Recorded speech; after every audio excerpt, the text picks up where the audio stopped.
Hello, and welcome back to my channel, Grow with Wisdom. I'm truly glad you're here today. Let me start by saying you are not alone on this journey. Whether you're 65, 75, or well into your 80s, this life stage brings with it a deep well of experience, wisdom, and yes, a few unique challenges too. Today we're talking about something close to the heart of anyone entering the golden years. How do we stay strong in body, sharp in mind, and social in spirit, well after 70? It's a question that deserves more than just clinical answers, because healthy aging isn't just about doing the right exercises or eating the right foods.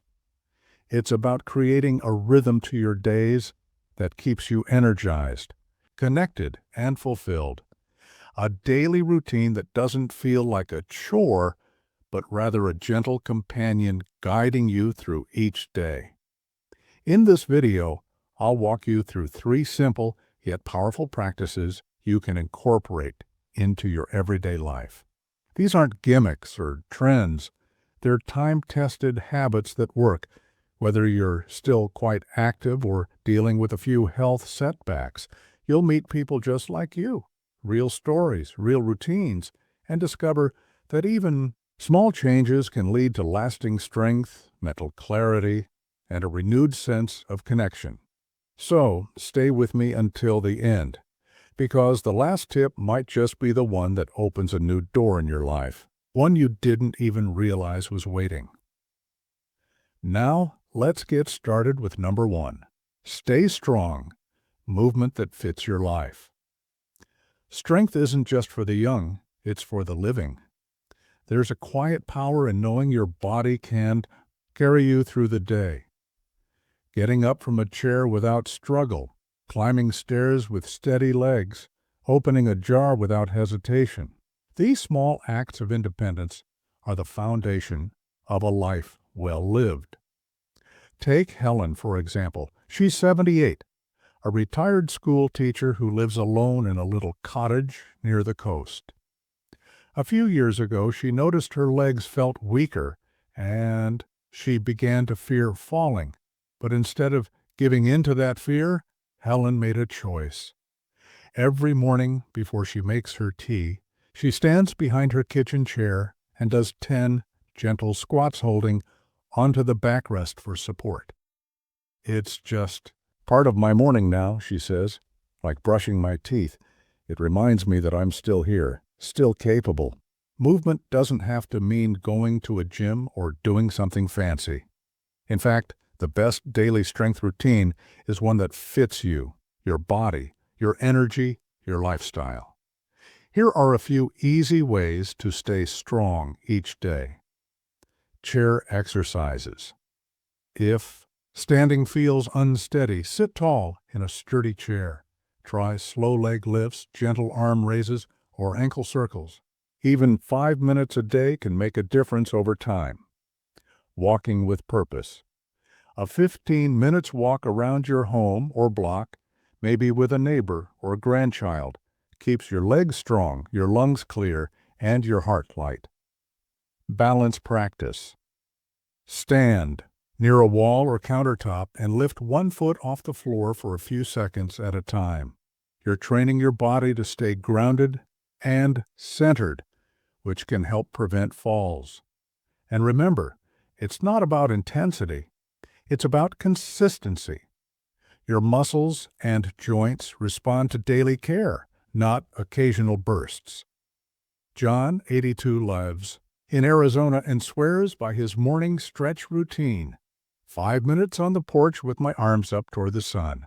I look like a tree, but I feel like a king, he laughs. His secret? He made it a ritual, not a workout. That small shift in thinking made all the difference. A little movement, every day. That's the quiet path to lasting strength. And when you feel stronger, everything changes. You sit taller, walk farther, smile wider. You're no longer watching life go by. You're walking alongside it. If you're still watching this video and finding it helpful, drop a number 1 in the comments to show me you're with me. And if you haven't subscribed yet, now's the perfect time to hit that subscribe button and turn on notifications so you never miss any video that's all about supporting you. Your support means everything and helps us keep creating video content that truly makes a difference. Number 2, stay sharp. Simple mind habits that keep the brain alive. The mind, like a garden, needs tending. And the good news is, it's never too late to plant something new. You might have heard people say, "I'm just not as quick as I used to be." And yes, the brain does change with age, but it doesn't have to grow dull. In fact, many people in their 70s, 80s, and beyond find that they're thinking more deeply, more reflectively, and more creatively than ever before. Take Martin, 76, who recently picked up his old love for poetry. "I hadn't written a verse since my 20s," he says, "but I started again, just scribbling a few lines each morning after breakfast. It wakes something up in me, like stretching the mind." Staying sharp isn't about doing crossword puzzles until your eyes cross. It's about staying curious, engaged, and open to the world. Here are a few gentle but powerful brain-nourishing habits. Learn one new thing a day. It doesn't have to be big. It could be a word, a fact about a bird you saw in the yard, or even the name of a flower you didn't recognize. The act of wondering, of looking something up, it lights up the brain. Talk about memories. When you recall and share stories from your past, you're doing more than reminiscing, you're reconnecting your mind to your life's rich history. Try telling a grandchild about the first time you drove a car or what a phone used to look like in your day. Keep a thinking journal, just a small notebook where you jot down thoughts, questions, or reflections. Maybe a quote you heard on the radio, maybe a dream you had.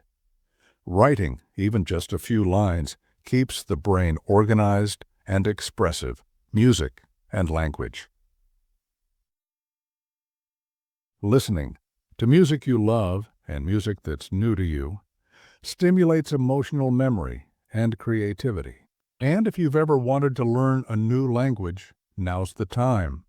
Even 10 minutes a day can activate fresh connections in the brain. Anne, 81, started learning Spanish on a tablet. "Just the basics," she says.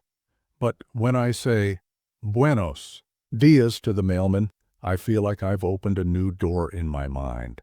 The brain is remarkably resilient. It doesn't crave speed, it craves purpose. And sometimes staying sharp simply means being present. Looking out the window and naming what you see, breathing deeply, listening with intention, asking someone a question, and really hearing the answer. Think of your brain not as an old machine, but as a wise companion. Feed it gently, stretch it slowly, and it will serve you faithfully for years to come. Number 3, stay social, meaningful connection in everyday life. Loneliness isn't always loud. Sometimes it's just the quiet creak of a chair across an empty room or a long afternoon, and that feels a little too still. As we grow older, staying socially connected becomes not just a joy, but a form of health care. Studies show that strong social bonds can improve memory, boost mood, and even lengthen life. But beyond the science, it's the human part that matters most, feeling seen, heard, and loved. Let's talk about Harold. He's 85, a retired bus driver, widowed a few years back. He told me, "There were days I wouldn't speak a word to anyone. I didn't even realize how heavy the silence had become." Then, one day, his daughter signed him up for a weekly men's breakfast at the local community center. "First time I went, I just listened. Second time, I told a story about my old route downtown. Next thing I knew, we were laughing like old buddies." Harold says those Saturday mornings gave him more than company. They gave me belonging. And that's the key. Staying social doesn't mean being surrounded by people every minute. It means staying meaningfully connected to someone, somewhere. Here are a few gentle ways to invite connection into your daily life. Make one call every day. It doesn't have to be long, just a 5-minute chat with a friend, a sibling, or even an old coworker. That small connection can brighten your whole day. And theirs. Join a group or class.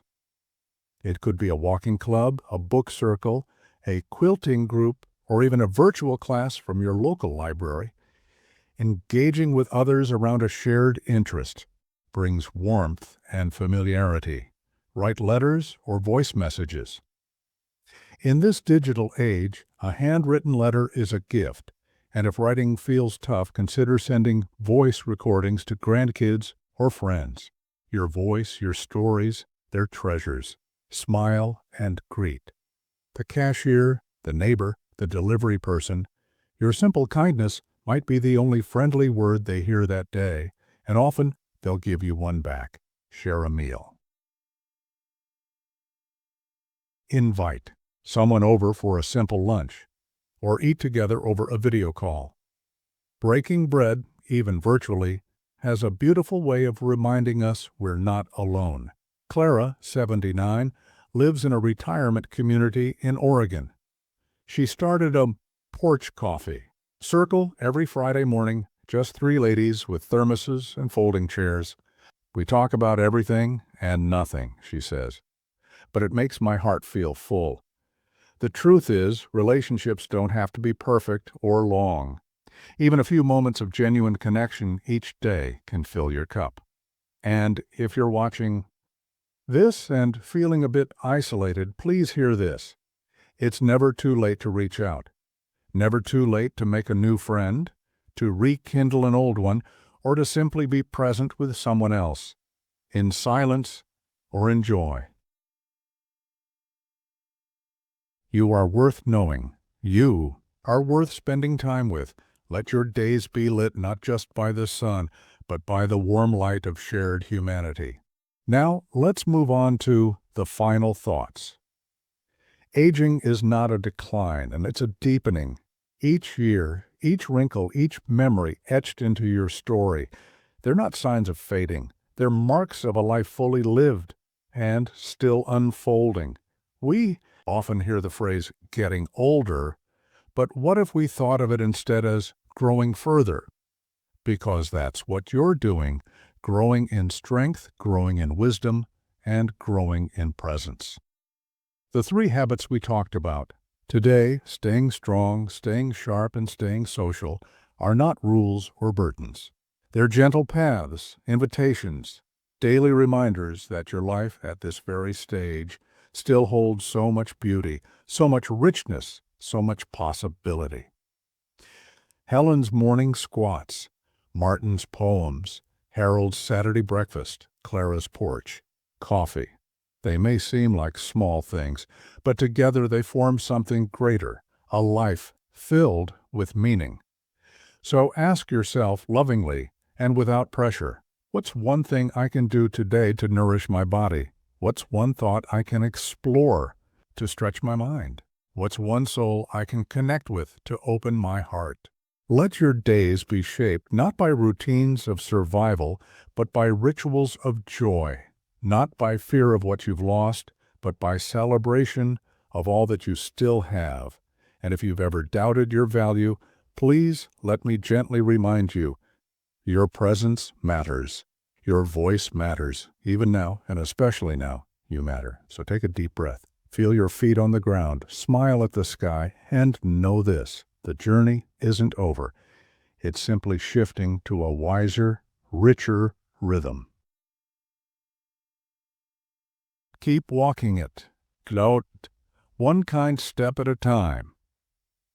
If you found this video helpful, please give it a thumbs up and share it with a friend, a loved one, or anyone who might benefit from it.